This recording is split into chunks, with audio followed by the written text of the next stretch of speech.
इस सम्मेलन की स्मारिका का शुभ विमोचन हो रहा है। जोरदार तालियां होनी चाहिए। जय जगन्नाथ।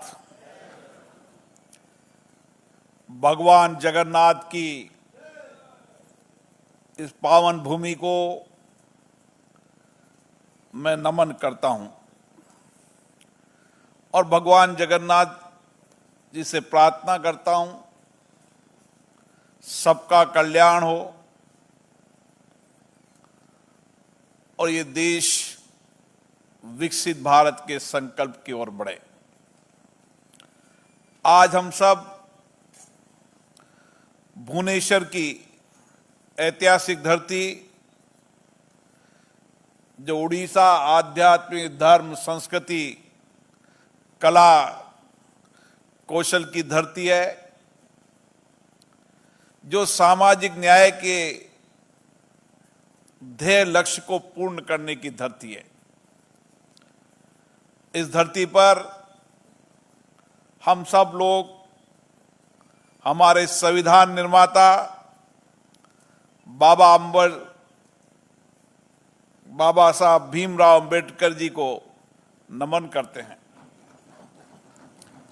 बाबा साहब ने जो दृष्टि, जो विचार भारत को दिया, दुनिया को दिया, सामाजिक न्याय का विचार, सबकी गरिमा का विचार और सामाजिक न्याय के आधार पर एक समता मूलक समाज बनाने का विचार, और इसी विचार को लेकर भारत ने संविधान की प्रदत्त धाराओं के अंतर्गत और संविधान में निहित अधिकारों के तहत समाज के अनुसूचित अनुसूचित जनजाति लोगों के कल्याण के लिए एक संवैधानिक रक्षा और अधिकार का दायित्व भी दिया है। मुझे खुशी है कि आज इसी विषय को लेकर देश की संसद की संसदीय समिति, राज्य विधानसभाओं की अनुसूचित अनुसूचित जनजाति संसदीय समिति एक व्यापक विचार विमर्श के लिए यहां बैठी है। और इस 2 दिन के सम्मेलन में हम आपस में चर्चा कर संवाद कर इस लोकतांत्रिक धरती पर, जो लोकतंत्र के लिए जीवंत धरती रही है, निश्चित रूप से हम समाज के वंचित गरीब व्यक्ति, आदिवासी व्यक्ति, जनजाति अनुसूचित जनजातियों के कल्याण और उनको सामाजिक लक्ष्य के साथ उनको समाज की मुख्य धारा से जोड़ते हुए उनके जीवन में सामाजिक, आर्थिक और प्रशासनिक ताकत देने का काम करेंगे। मुझे आशा है कि इस 2 दिन के सम्मेलन में हम एक समागम और एक समावेशी भारत के निर्माण में किस तरीके से हमारी संसदीय समितियों की भूमिका हो सकती है, जिससे हम लोकतंत्र को सशक्त करते हुए,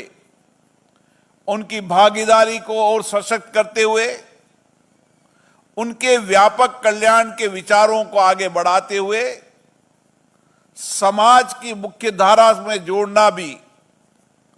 और जो संवैधानिक ताकत अधिकार दिया है उसकी रक्षा करते हुए उन संसदीय समितियों में व्यापक चर्चा कर हम एक ऐसी समावेशी दृष्टि, एक समावेशी व्यवस्था का निर्माण करेंगे जो हमारे संविधान की मूलधारा समतापूर्वक समाज की है। शिक्षा से लेकर, तकनीकी शिक्षा के लेकर, डिजिटल शिक्षा से लेकर विज्ञान और टेक्नोलॉजी शिक्षा के अंदर हम सरकारों को सुझाव दें कि बदलते परिप्रेक्ष्य के अंदर जो प्रौद्योगिकी का युग आ गया है, तकनीकी का युग आ गया, टेक्नोलॉजी का युग आ गया है, तो हम शिक्षा के इन मंदिरों को, चाहे कॉलेज हो, विद्यालय हो, उनको कैसे और बेहतर केंद्र बनाएं, उनको और किस तरीके की सुविधाएं उपलब्ध करा सके, ताकि वह अपनी बौद्धिक क्षमता के नए इनोवेशन से भारत की प्रगति में योगदान दे सके। और इसी के साथ हमारी महिलाएं भी, चाहे अनुसूचित जनजाति की महिलाओं, उन्होंने देश के अंदर अलग अलग क्षेत्रों में बड़ा प्रतिनिधित्व किया है। आज हमें खुशी है, जिस धरती पर हम बैठे हैं वह आदिवासी क्षेत्र से आने वाली महामहिम राष्ट्रपति बनी, आज भारत का नेतृत्व कर रही है, दुनिया के अंदर भारत के विजन, भारत के दृष्टिकोणों को बता रही है, हमारे लोकतंत्र की ताकत को बता रही है कि गांव में बैठकर एक व्यक्ति सामाजिक न्याय के आधार पर देश का राष्ट्रपति बन सकता है, प्रधानमंत्री बन सकता है, मुख्यमंत्री बनता है। यह हमारी सामाजिक न्याय के लोकतंत्र की ताकत है। और इसीलिए हमें इन सारे वर्गों को जोड़कर, जब तक अगर हम देश को आगे बढ़ाना है तो हमें पिछड़े, दलित, शोषित व्यक्तियों को आगे बढ़ाना होगा।